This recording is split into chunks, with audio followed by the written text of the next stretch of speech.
Bom dia, irmãos queridos. Neste domingo, dia 26 de dezembro, festa da Sagrada Família. Bom dia, queridos irmãos e irmãs. Vamos hoje meditar na festa da Sagrada Família, o Evangelho de São Lucas, capítulo 2, versículos de 22 a 40. A Sagrada Família, primeira imagem da Santíssima Trindade, imagem viva da comunhão divina. O Evangelho de hoje, de todo o tempo natalício, nos apresenta a vida da Sagrada Família de Belém, do Egito, de Nazaré. A Sagrada Família, acampada, exilada, fugitiva, escondida em Nazaré. Maria, José, o menino Jesus. Aparentemente, não tem nada diferente de uma outra família. Nesse amor normal, silencioso e profundo, se criava o Filho de Deus. A vida era uma entrega total ao Pai, ao Filho encarnado e ao Espírito Santo. O Senhor esteja convosco. Ele está no meio de nós. Proclamação do Evangelho de Jesus Cristo segundo São Lucas. Glória a vós, Senhor. E quando se completaram os dias da purificação, segundo a lei de Moisés, levaram o menino a Jerusalém para apresentá-lo ao Senhor, conforme está escrito na lei do Senhor. Todo primogênito do sexo masculino será consagrado ao Senhor. Para tanto, deviam oferecer em sacrifício um par de rolas ou 2 pombinhos, como está escrito na lei do Senhor. Ora, em Jerusalém, vivia um homem piedoso e justo chamado Simeão, que esperava a consolação de Israel. O Espírito do Senhor estava com ele. Pelo próprio Espírito Santo, ele teve uma revelação divina de que não morreria sem ver o ungido do Senhor. Movido pelo Espírito, foi ao templo. Quando os pais levaram o menino Jesus ao templo para cumprir as disposições da lei, Simeão tomou-o nos braços e levou a Deus, dizendo: Agora, Senhor, segundo a tua promessa, deixas teu servo ir em paz, porque meus olhos viram a tua salvação, que preparaste diante de todos os povos, luz para iluminar as nações e glória de Israel, teu povo. O pai e a mãe ficavam admirados com aquilo que diziam do menino. Simeão os abençoou e disse a Maria, a mãe: Este menino será causa de queda e de reerguimento para muitos em Israel. Ele será um sinal de contradição. Uma espada transpassará a tua alma. E assim serão revelados os pensamentos de muitos corações. Havia também uma profetisa chamada Ana, filha de Fanuel, da tribo de Aser. Ela era de idade avançada. Quando jovem, tinha sido casada e vivera 7 anos com o marido. Depois ficara viúva e agora já estava com 84 anos. Não saía do templo, dia e noite servia a Deus com jejuns e orações. Naquela hora, Ana chegou e se pôs a louvar a Deus e a falar do menino a todos os que esperavam a libertação de Jerusalém. Depois de cumprirem tudo, conforme a lei do Senhor, eles voltaram para Nazaré, sua cidade, na Galileia. O menino foi crescendo, ficando forte e cheio de sabedoria. A graça de Deus estava com ele. Palavra da salvação. Glória a vós, Senhor.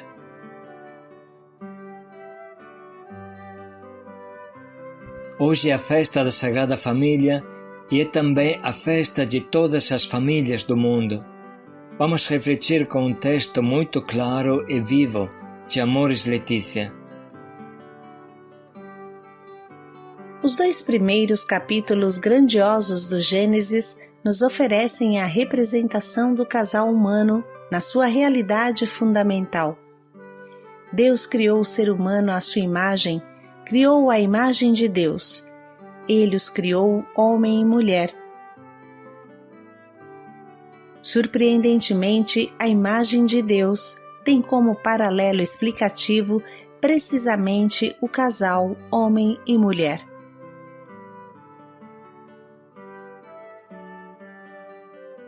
O casal que ama e gera a vida é a verdadeira escultura viva, não de pedra ou de ouro que os mandamentos proíbem, mas é uma verdadeira escultura viva, capaz de manifestar Deus Criador e Salvador.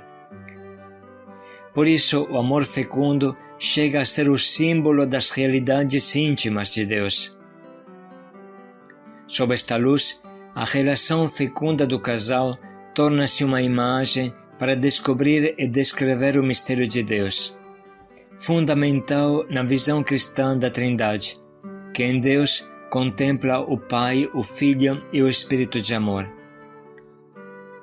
O Deus Trindade é comunhão de amor, é família, e a família humana é o seu reflexo vivente. A propósito, são claras estas palavras de São João Paulo II. O nosso Deus, no seu mistério mais íntimo, não é solidão, mas uma família, dado que tem em si mesmo a paternidade, a filiação e a essência da família que é o amor. Este amor na família divina é o Espírito Santo. Mas Jesus, na sua reflexão sobre o matrimônio, cita outra página do Gênesis, o capítulo 2, onde aparece um retrato admirável do casal com detalhes elucidativos. Escolhemos apenas 2. O primeiro é a inquietação vivida pelo homem, que busca um auxiliar semelhante, capaz de resolver esta solidão que o perturba e que não encontra remédio na proximidade dos animais e da criação inteira. A expressão original hebraica nos faz pensar numa relação direta, quase frontal, olhos nos olhos, num diálogo também sem palavras, porque no amor os silêncios costumam ser mais eloquentes do que as palavras. É o encontro com um rosto, um tu, que reflete o amor divino e constitui, como diz um sábio bíblico, o primeiro dos bens, uma ajuda condizente e uma coluna de apoio. Ou como exclamará a mulher do Cântico dos Cânticos, numa confissão estupenda de amor e doação na reciprocidade: o meu amado é para mim e eu para ele. Eu sou para o meu amado e o meu amado é para mim.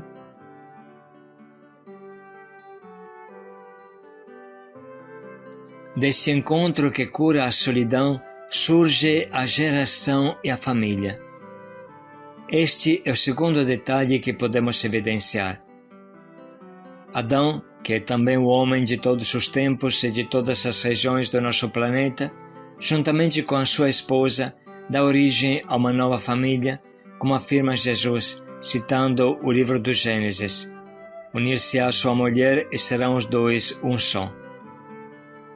No original hebraico, o verbo unir-se indica uma estreita sintonia, uma adesão física e interior, a ponto de se utilizar este verbo, unir-se, para descrever a união com Deus. Como se canta no Salmo 63, a minha alma está unida a ti. Deste modo, se lembra a união matrimonial não apenas na sua dimensão sexual e corpórea, mas também na sua doação voluntária de amor.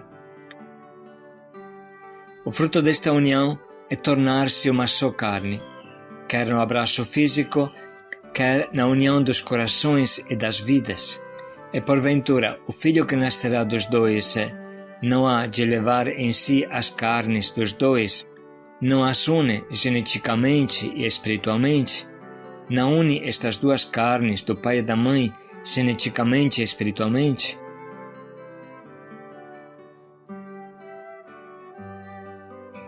Lá dentro da casa onde o homem e a sua esposa estão sentados à mesa, aparecem os filhos que os acompanham, como rebentos de oliveira, isto é, cheios de energia e vitalidade.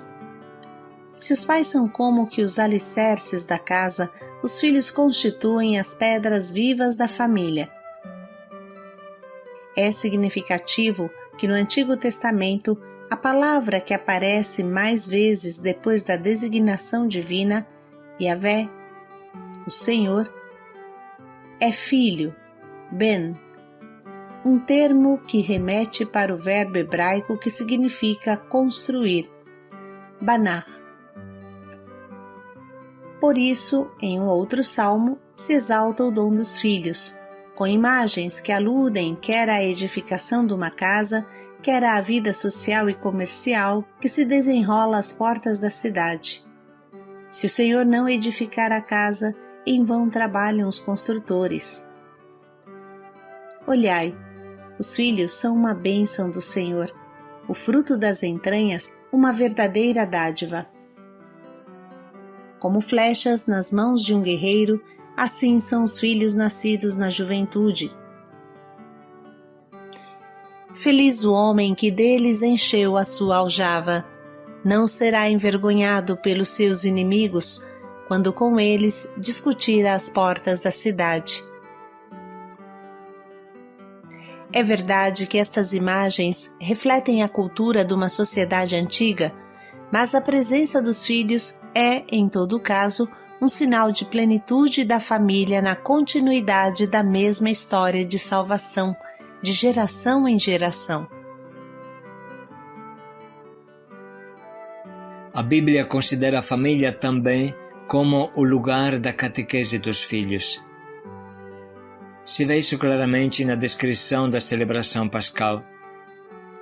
Concretamente, no diálogo que acompanha o rito da Santa Ceia, lembramos, para quem não sabe, que na celebração da Páscoa hebraica havia a tradição do filho perguntar para o pai: por que estamos fazendo isso? O que significa tudo isso que estamos fazendo? E o pai começava a contar, e assim passava para o filho o mistério da Páscoa hebraica. Eis como um salmo exalta o anúncio familiar da fé. O que ouvimos e aprendemos e os nossos antepassados nos transmitiram, não o esconderemos aos nossos descendentes. Tudo contaremos às gerações vindouras. As glórias do Senhor, o seu poder e as maravilhas que Ele fez. Ele estabeleceu um preceito em Jacó, instituiu uma lei em Israel e ordenou aos nossos pais que a ensinássemos aos nossos filhos, para que as gerações futuras a conhecessem e os filhos que haviam de nascer a contassem aos seus próprios filhos. Por isso, a família é o lugar onde os pais se tornam os primeiros mestres da fé para seus filhos. É uma tarefa artesanal, pessoa para pessoa. Se amanhã o teu filho te perguntar, tu lhe dirás, e assim vai a narração.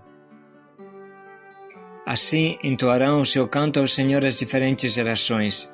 Os jovens e as moças, os velhos e as crianças entoarão o seu canto ao Senhor.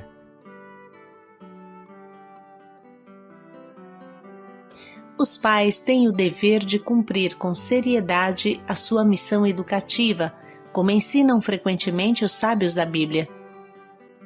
Os filhos são chamados a receber e praticar o mandamento: honra o teu pai e a tua mãe, querendo o verbo honrar indicar o cumprimento das obrigações familiares e sociais em toda a sua plenitude, sem os transcurar com desculpas religiosas.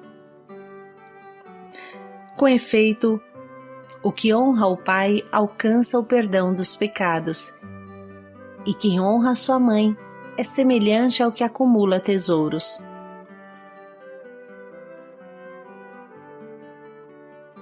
O Evangelho nos lembra também que os filhos não são propriedade da família, mas cada um tem o seu caminho pessoal na vida.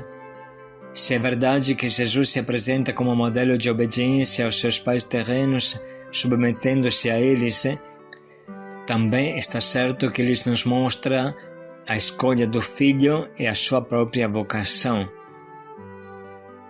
Mas ainda ele próprio, aos 12 anos, respondeu a Maria e a José que ele tinha uma missão mais alta a realizar, para além da sua família histórica.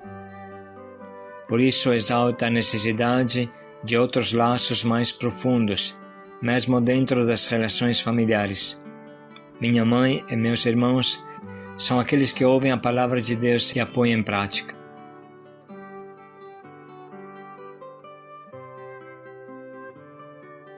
Graças a estas reflexões, conseguiremos compreender melhor o trecho que a liturgia hoje nos doa.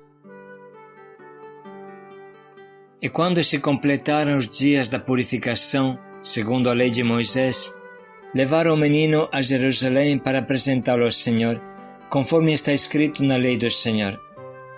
Todo primogênito do sexo masculino será consagrado ao Senhor. Para tanto, deviam oferecer em sacrifício um par de rolas ou 2 pombinhos, como está escrito na lei do Senhor. Ora, em Jerusalém, vivia um homem piedoso e justo chamado Simeão, que esperava a consolação de Israel. O Espírito do Senhor estava com ele. Pelo próprio Espírito Santo, ele teve uma revelação divina de que não morreria sem ver o ungido do Senhor. Movido pelo Espírito, foi ao templo. Quando os pais levaram o menino Jesus ao templo para cumprir as disposições da lei, Simeão tomou-o nos braços e levou a Deus, dizendo: Agora, Senhor, segundo a tua promessa, deixas teu servo ir em paz, porque meus olhos viram a tua salvação, que preparaste diante de todos os povos, luz para iluminar as nações e glória de Israel, teu povo. O pai e a mãe ficavam admirados com aquilo que diziam do menino. Simeão os abençoou e disse a Maria, a mãe: Este menino será causa de queda e de reerguimento para muitos em Israel. Ele será um sinal de contradição. Uma espada transpassará a tua alma. E assim serão revelados os pensamentos de muitos corações. Havia também uma profetisa chamada Ana, filha de Fanuel, da tribo de Aser. Ela era de idade avançada. Quando jovem, tinha sido casada e vivera 7 anos com o marido. Depois ficara viúva e agora já estava com 84 anos. Não saía do templo, dia e noite servia a Deus com jejuns e orações. Naquela hora, Ana chegou e se pôs a louvar a Deus e a falar do menino a todos os que esperavam a libertação de Jerusalém. Depois de cumprirem tudo, conforme a lei do Senhor, eles voltaram para Nazaré, sua cidade, na Galileia. O menino foi crescendo, ficando forte e cheio de sabedoria.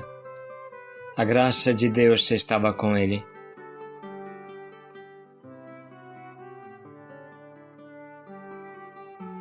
Vamos agora parar um minuto para sublinhar e anotar as frases que mais abrem o nosso coração e a nossa mente.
Vamos nesse momento escolher um propósito que nos ajude a construir família, a viver família. Pode ser a família biológica ou a família que criamos no caminho da vida e que é a primeira imagem de Deus nesta terra.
Família, torna-te o que tu és no plano de Deus.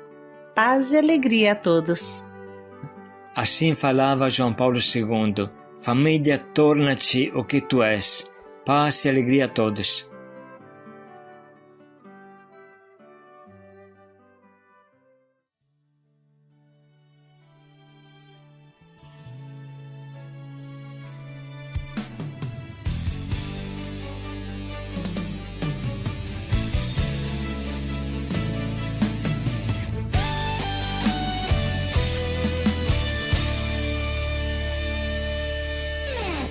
Os presentes que o Senhor já te deu, tua família é um dos mais importantes tesouros, plano do amor de Deus. E por mais que difícil estiver, nem penses em desistir. Não abandones a tua família, precisa de ti. Os presentes que o Senhor já te deu, tua família é um dos mais importantes tesouros, plano do amor de Deus. E por mais que difícil estiver, nem penses em desistir. Não abandones a tua família, precisa de ti. Na força do amor que tudo pode mudar. Pode mudar. Ama a tua família, o amor vencerá. Como foi feliz a Santa Família de Nazaré. A tua também será se tiveres fé. Jesus, Maria e José, minha família vossa é. Jesus, Maria e José, minha família vossa é. Jesus, Maria e José, minha família vossa é. Jesus, Maria e José, minha família vossa é.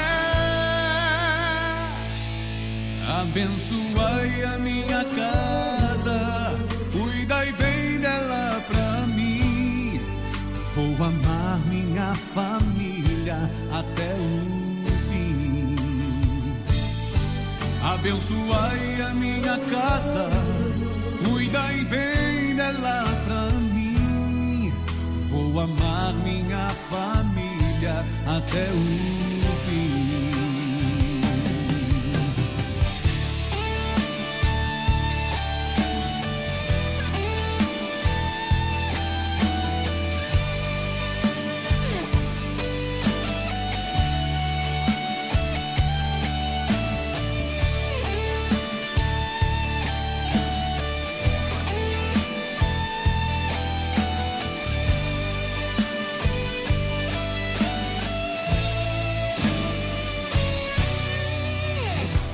na força do amor que tudo pode mudar. Pode mudar. Ama a tua família, o amor vencerá. Como foi feliz a Santa Família de Nazaré,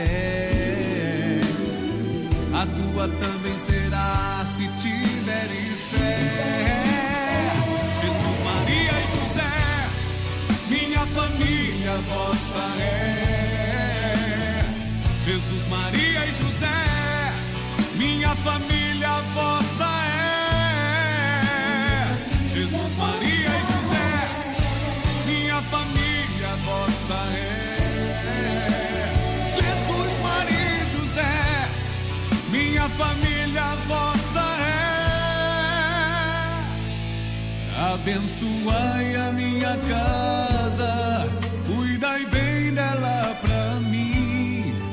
Vou amar minha família até o fim.